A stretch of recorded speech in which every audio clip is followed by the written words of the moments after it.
Hello, hello, and indeed hello. How the devil are you? Okay, so today I want to talk about the creative process, specifically creative blocks that all artistic people like us have. Just for the record, this advice may suck for people who do creative things professionally or have large audiences. That's because I've never had an audience over 500, ever. But I really hope you find this sort of thing useful, whatever. So the first step in getting over your creative block is to identify what kind of creative block you have. I'm going to be talking about YouTube videos here because it's the medium that I'm most used to, but this is equally applicable to writing music or writing poetry or doing something artistic visually maybe. But as far as creative blocks go, on one end we have problems with ideas and processing these ideas to give to a public. Like one of the most common complaints that YouTubers have is I don't have any ideas. I'd like to make a video, I'd like to create a piece of art, but I don't have that sort of spark, I don't have that kind of impetus to make videos or whatever. And I'll get onto that in a minute because that's the easiest thing to deal with. On the other end of the spectrum is what Charlie Is So Cool Like is experiencing at the moment, is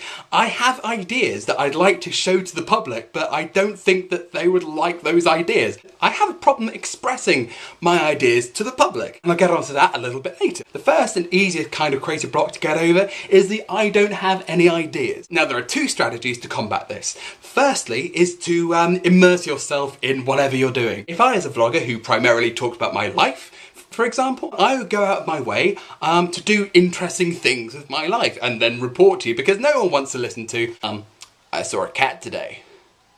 It was fluffy and cute. No one wants to listen to that because, you know, nothing happened. But say I told you an embarrassing story or something amazing happened, you'd be slightly more interested, right? And that works really well if you're just talking about your life because you are the #1 authority in your life. Which brings me on smoothly and coolly to the second piece of advice that I would give to people who are struggling with ideas. That is to add more strings to your bow. And you know, not to blow my own trumpet or anything, but I do a hell of a lot on this channel. I'm better at some things than others, but generally I'm good enough at some stuff so I can, present it to people and I can get feedback and improve on whatever it is I'm doing. But Joan, how do I do this? Well, moving smoothly and coolly into the kind of I don't know how to present my ideas to people kind of creative block.